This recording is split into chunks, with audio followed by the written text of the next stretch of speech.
super nervous, so I'm going to take some class. Okay.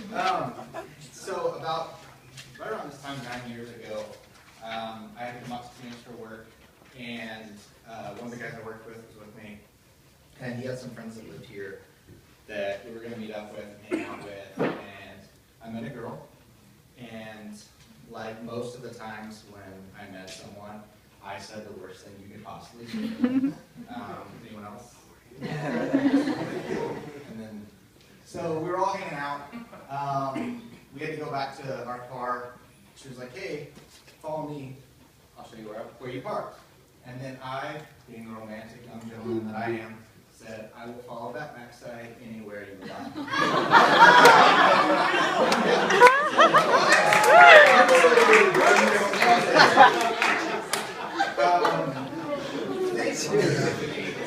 A couple days later, we got to hang out again. And I didn't say that. We got a lot better. We stayed in contact. A couple things ended up happening where we were in the same city at the same time. We started hanging out more, started dating long distance, and then she moved to Nashville. And about a year after she moved to Nashville, we got married. Several different other things happened. We ended up moving to Denver for a little bit, and we came to Phoenix. And at that point, we'd been married for right around 3 years, and we decided to try to start having kids.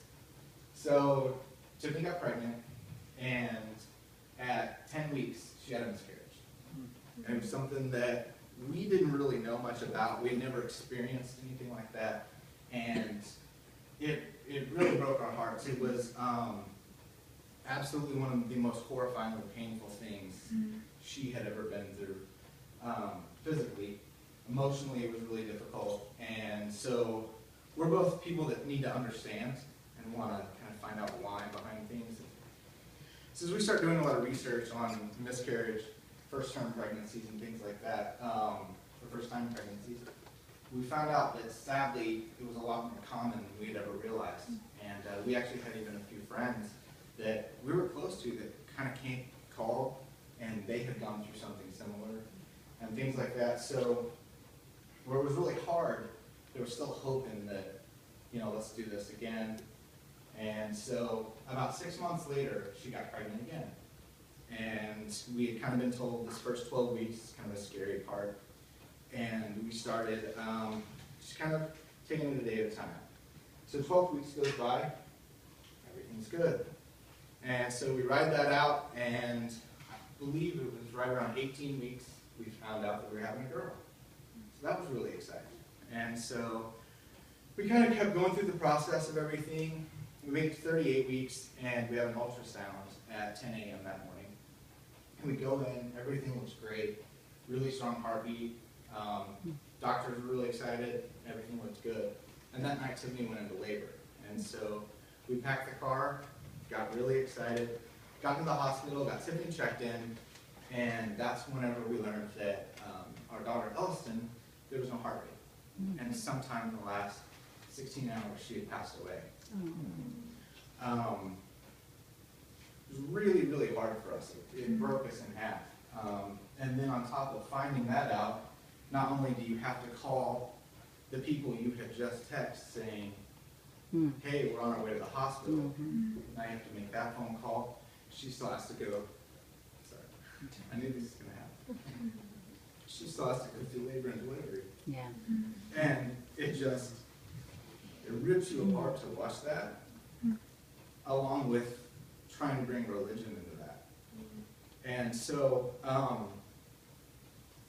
once Ellison was born, we got a lot of questions answered, and we kind of knew that it was up to us to create a memory for her. That this could either be something where when people hear her name, they think something really sad, or they think something sad and then they can look into something positive. So Tiffany started getting involved with this group called Walk to Remember. Some of you guys came out a couple weekends ago in Denver. And then there was a movie being made by this guy named Sean. It was called Return to Zero. And it was about a family that went through stillbirth. And so from talking with Sean and learning about that, they had said that they were going to do a book, and it was going to be called 3 Minus 1, and basically what they wanted to do was do a collaboration of stories of parents who had been through miscarriage, stillbirth, and infant loss.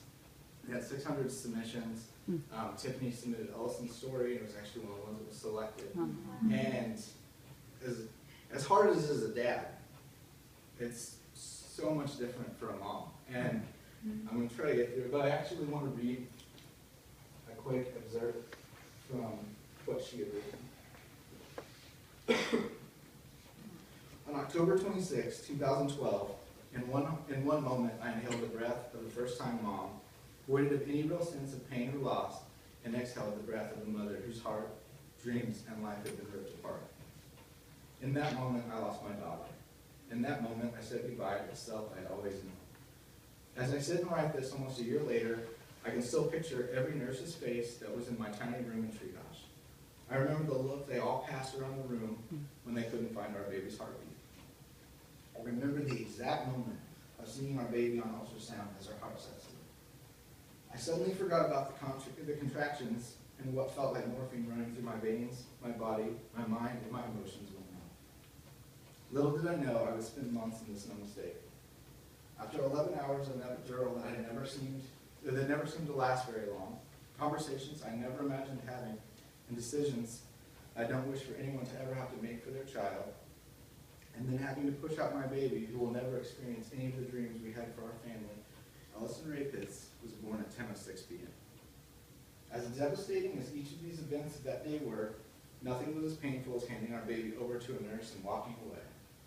The baby I carried for 9 months, the baby my husband had dreamed of taking on daddy-daughter dates, and the baby who opened our hearts up to a new world, or a new level of love that only a child can do. I put her in the arms of a stranger and we left. I'm still completely frozen in despair when I think about that moment. We walked out of the same hospital doors we walked out of the same hospital doors that for 9 months we had giggled about walking out with our baby, now empty-handed. I see pictures of myself from years, months, even days before we lost her, and I feel as though I'm looking at a different person. I see an innocence in her eyes that I will never have again. I think I'm one of the few who does not find comfort in the phrase, everything happens for a reason. I refuse to believe that this happened on purpose. Rather, my husband and I committed to giving her life purpose. We will be better parents to our future children because of our sweet Alice. We will enjoy life to the fullest because we know we are not guaranteed tomorrow. And we will not fear what lies ahead because we know we have one spunky girl waiting on us on the other side. It's a crazy dance. I had a baby who was more beautiful than I ever imagined, even in her death. She brought us such joy. Balancing that with the hurt and the grief is complicated, and it's an emotion I never knew existed. However, somehow they can go hand in hand. And then we have our sweet girl. So, faith was something that's always been really hard for me. I grew up in the church. I was always told God will never give you more than you can handle. I was told it was in the Bible, so it was preached to me my entire life. And when this happened, I had kind of hit a point where I realized, if that's true, this is as close to that as I can handle it. And something that happened in the middle of all of this was I never felt like this was the worst thing possible. I just realized it was the worst thing that I had ever experienced. And in a strange way, it started amplifying so many things that I was hearing about around the world, from sex trafficking to teen suicide to all these different horrible things, addiction. And I started realizing that in my mind at the time, it was all bullcrap. Because clearly there are things that people can't handle, and clearly people are getting dealt cards they can't deal with. That's why they're in the situations that are happening. And I was kind of fed up. I was really angry, and in a weird way, it all became more real than it had ever been. Because now, if God wasn't real, if heaven wasn't real, then my daughter was just gone. And that was something I knew I couldn't deal with. So in a strange way, in this grief, it became more real, but I was so angry because there was a betrayal there. and I couldn't figure it out. And I watched my wife cry, and I couldn't figure it out, and I couldn't figure out why anyone was having to go through these things. And one day, this kind of whatever little voice or whatever just kind of was like, look it up, like, look that up. And I started doing research on that Bible verse, that God will never give you more than you can handle. And I couldn't find it. It's not in, it's just something that people say to try to make you feel better when something bad happens. And I think the people that say that, and I'm sorry if this is offending anyone, but I don't think they've really ever experienced anything that bad. And that's why it's easy to say that. You're going to be fine. Nothing will happen that you can't handle. But sometimes it does. So as I'm researching this, and I'm reading, and I'm cursing a lot in prayer, I start to realize that basically what it says is that no matter how dark it gets, God will be there. And it's just part of the world we live in. Yeah. Good things are going to happen, and He'll be there, and bad things are going to happen, you know? And so we start trying to figure out what our next move is going to be. We didn't really know what to do from here. Our OBGYN, incredible person, she's like, there's no medical reason you guys experienced this. It's just bad luck. That's what she wrote it off to. And so through a lot of talks, we start talking about trying again, because surely it could work out. And I don't know why, it's kind of almost a little bit of like an insult to injury, but I can high-five my wife when she's pregnant. It's absolutely ridiculous. And so, sorry. Like, seriously? But yeah, so we talk about it, and she gets pregnant. We find out, literally, like I think she was 2 weeks pregnant when we found out. And at this point, a positive pregnancy test, it's not as exciting as it used to be. At this point, it doesn't mean you're having a baby, it just means you're pregnant. And so we start kind of trying to figure it out. We hadn't told anyone, we didn't tell our parents. And at 6 weeks, she miscarried. This was our third pregnancy. And we didn't really know what to make of it. And now looking back, it's actually probably, besides having to leave the hospital when Ellison was born, probably the scariest moment looking back, because this time there wasn't a breakdown. There wasn't that heartbreak, I guess. I don't know if that's not the right word, but we were just kind of like, yeah, that makes sense. Like, it was almost a numb to it. And OBGYN, she's still like, listen, what happened with Ellison was what happened in both these miscarriages are two completely different types of miscarriages. So based on Ellison, like, you guys are still completely capable of having a full-term baby. And we didn't know what to make of that. We talked about adoption, and we kind of just kept trying to figure out what the next step should be. So I don't remember how long, but a few months later, high five.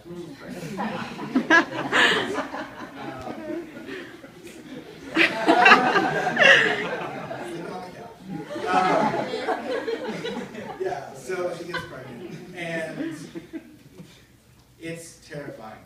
We make it through 12 weeks, and maybe a small breath of release, at least, like, okay, well, we made it this far. At 16 weeks, we had a 3D 4D ultrasound, and we found out we were having a boy, and so we start to get excited about that, but there's always this kind of black cloud that hangs over the pregnancy.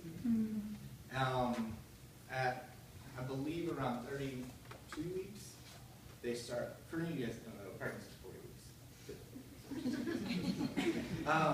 weeks. So around 32 weeks, they start monitoring her really aggressively. She's going to the doctor 3 or 4 times a week, and they're basically like, if we see as much as a cough, we're pulling this baby. And so, anyways, at 38 weeks, in the middle of the night, she wakes me up, and she's like, I haven't really felt a move in a while.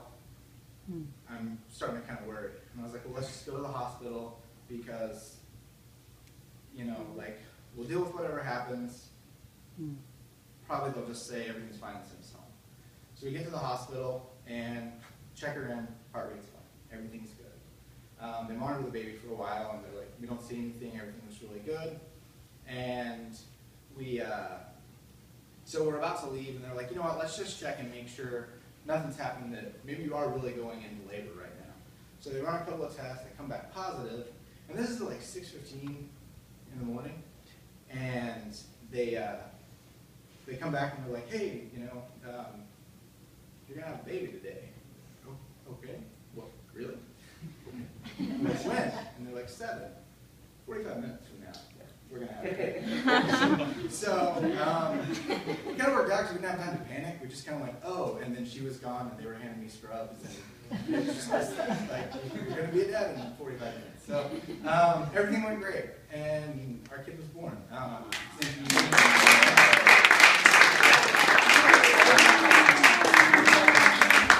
Yeah, so it was awesome, and it was really exciting, and we kind of been looking back over everything. You know, it was, you love him more, and you hold him so much tighter, and then you also like tomorrow, Ellison would have been 2 years old, and you kind of, this October was harder than last October, because now I'm seeing Easton go through all these changes and everything. So it's still a process, even 2 years later, of this like grieving that you do.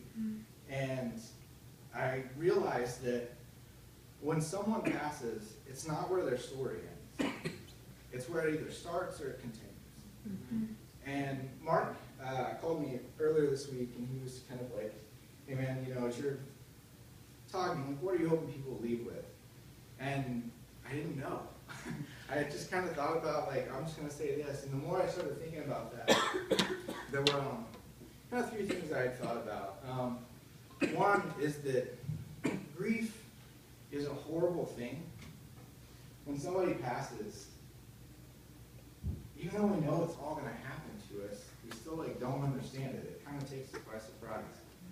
And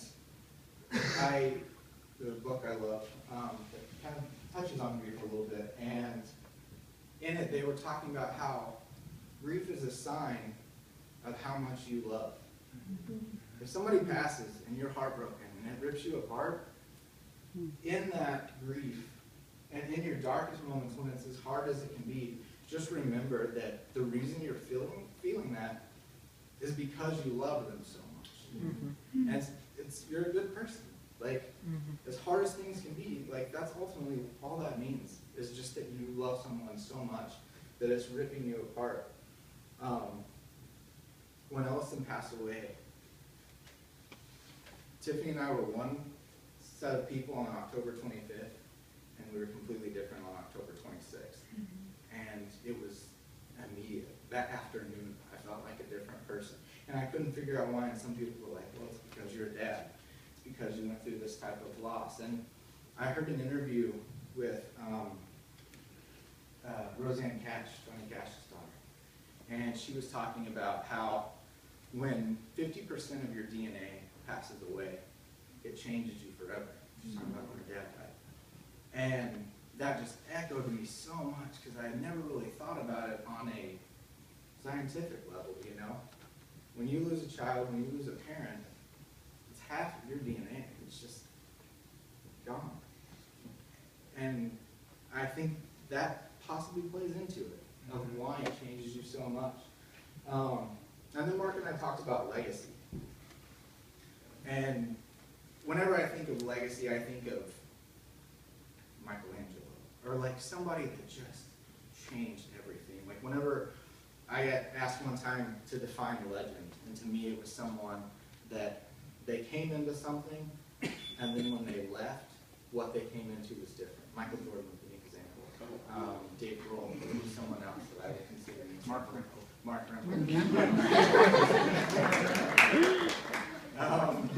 They came in, they changed it, and they left, and it hasn't ever been the same since they were there. So I started thinking about legacy, and I think it's easy to kind of get down on, I'm 5'8" and white. I'm not changing basketball. Like, that's the way it is.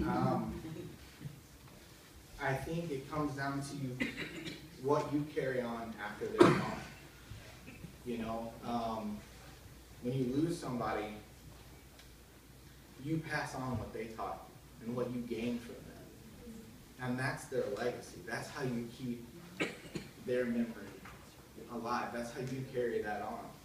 And it's hard because we live in a dark world. There's a lot of good people in this. Kind of a thing, I didn't plan on saying this, but it just popped in my head. Just as kind of an example of like how amazing people are. When this happened, we had lived here for a few years, and we probably knew, not counting the people we work with, but just people that we actually hung out with, probably about 8 people here. There's a handful of people in Nashville, and then her family in Chicago, and Oklahoma. And some friends of ours in Nashville set up this thing called Give Forward, and it's kind of like a Kickstarter, but for loss. And within 2 weeks, they raised $11,000 to cover hospital bills and funeral arrangements. And it hit 11,000, and I called my friend Ben, and we got into an argument because he was like, "Nah, man, I'm just going to leave it open until it runs out." And I was like, "This is crazy. Cut it off."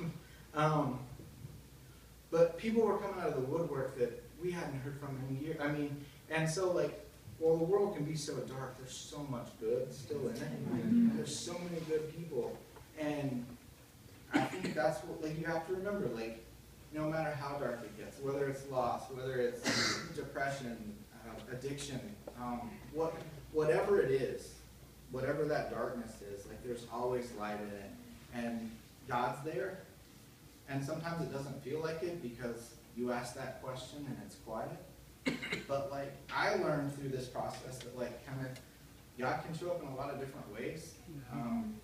Like friends coming out of the woodwork to help me pay for a funeral, or you know, Mark coming the next day after we left the hospital to the funeral home with me. You know, like Mark and I were like on a handful of times at that point. And so I think, I mean, I guess that's ultimately what I want to leave you with, is just like, remember, like, no matter how dark it gets, like, there's always that light there, and there's always that hope.